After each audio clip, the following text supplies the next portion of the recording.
പെട്ടെന്നൊരു യാത്ര പോകണം, എന്നാൽ അധികം ദൂരം പറ്റില്ല. അങ്ങനെ ചിന്തിച്ചിരിക്കുന്നവർക്ക് ഒരു പകുതി ദിവസം കൊണ്ട് പോയി വരാൻ പറ്റുന്ന തിരക്ക് കുറഞ്ഞൊരു സ്ഥലമാണ് എറണാകുളം ജില്ലയിലെ കൊച്ചരിക്കൽ കേവ്സ്. കാടിനുള്ളിലെ ഗുഹയും ഉറവയും കുളവുമെല്ലാം ചേർന്ന് തീർത്തൊരു മാന്ത്രികയിടം. പെട്ടെന്നൊരു യാത്ര പ്ലാൻ ചെയ്ത് പോയി വരാൻ പറ്റിയ സ്ഥലമാണിത്. കുട്ടികൾക്കൊക്കെ ഇഷ്ടപ്പെടുന്ന ഒരൽപ്പം സാഹസികതയൊക്കെ നിറഞ്ഞതാണ് കൊച്ചരിക്കൽ ഗുഹ. എറണാകുളത്ത് നിന്ന് 1.5 മണിക്കൂർ യാത്ര ചെയ്താൽ നമ്മൾ കൊച്ചരിക്കൽ എത്തും. പിറവം ടൗണിൽ നിന്നും 12 കിലോമീറ്റർ ദൂരെ പിറമാടം എന്ന സ്ഥലത്താണ് കൊച്ചരിക്കൽ കേവ്സ്.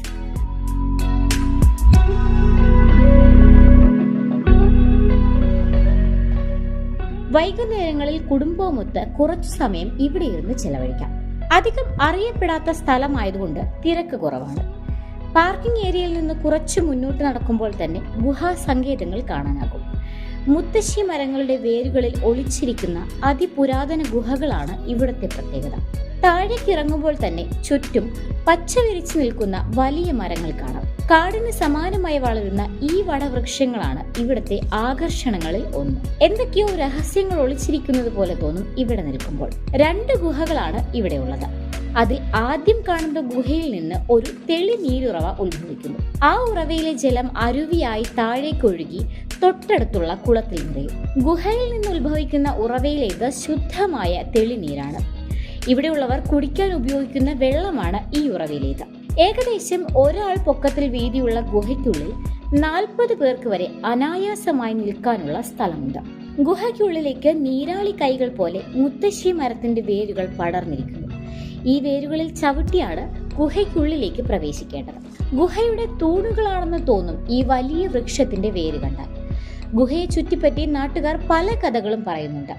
ഒരു കഥ 3 കിലോമീറ്റർ വരെ ഗുഹയ്ക്കകത്തേക്ക് പോകാമായിരുന്നു എന്നാണ്. പിന്നെ ഒരു കഥ പണ്ട് യുദ്ധ പോരാളികളുടെ ഒളിത്താവളമായിരുന്നു ഈ ഗുഹകൾ എന്നാണ്. ഗുഹ കഴിഞ്ഞാൽ കൊച്ചരിക്കലിനെ കുറിച്ച് എടുത്തു പറയേണ്ട കാര്യം കുളമാണ്. വലിയ ആഴമൊന്നുമില്ലാത്ത കുളത്തിൽ നമുക്ക് ധൈര്യമായി ഇറങ്ങാമെങ്കിലും പാറക്കൂട്ടങ്ങൾ ഉള്ളതിനാൽ സൂക്ഷിക്കണം. മുകളിലെ അരുവിയിൽ നിന്നുള്ള വെള്ളമാണ് ഇവിടെ ഒഴുകി നിറയുന്നത്. മഴക്കാലത്ത് ഒരു ചെറിയ വെള്ളച്ചാട്ടം പോലെയാകും ഈ അരുവി കുളത്തിലേക്ക് ഇറങ്ങുക. ഗുഹയ്ക്ക് ചുറ്റുമായി മാനം മുട്ടി നിൽക്കുന്ന വൻ മരങ്ങളെ കൂടി അറിയാതെ ഇവിടേക്കുള്ള യാത്ര പൂർത്തിയാകില്ല. 40 മീറ്റർ വരെ ഉയരം വയ്ക്കുന്ന ചീനി എന്ന മരമാണിത്. നിത്യഹരിത വനങ്ങളിലും ഇലകൊഴിയും വനങ്ങളിലും കാണപ്പെടുന്ന ഒരിനം ഇലകൊഴിയും വൻ മരമാണ് ചീനി. കൊടും കാടുകൾക്കുള്ളിലേക്ക് കയറിയാൽ നമുക്ക് ഇതുപോലെയുള്ള വലിയ മരങ്ങൾ കാണാൻ സാധിക്കും. ഈ സ്ഥലത്ത് നിഗൂഢതകൾ നിറയ്ക്കുന്നത് ഈ മരങ്ങൾ കൂടി ചേർന്നാണ്. കുളക്കരയിൽ നിൽക്കുന്ന മരങ്ങളുടെ വേരുകൾക്കിടയിൽ ഒരാൾക്ക് സുഖമായി ഒളിച്ചിരിക്കാം. കാവും കുളവും മന്ത്രവാദവും ഒക്കെയുള്ള മാന്ത്രിക കഥകളിലെ ഏതോ അജ്ഞാതയിടത്താണ് നമ്മളെന്ന് തോന്നിപ്പോകും. കുറച്ചുനേരം ബഹളങ്ങളൊന്നുമില്ലാതെ കാടിന്റെ ഫീൽ അനുഭവിച്ച് ആ കുളക്കരയിൽ നിൽക്കുമ്പോൾ കാതുകളിൽ മന്ത്രോച്ചാരണങ്ങളും മണിമുഴക്കങ്ങളും കേട്ടാൽ ആരെയും തെറ്റു പറയാൻ പറ്റില്ല. അതാണ് കൊച്ചരിക്കൽ നമുക്ക് സമ്മാനിക്കുന്ന ഏറ്റവും നല്ല അനുഭവം.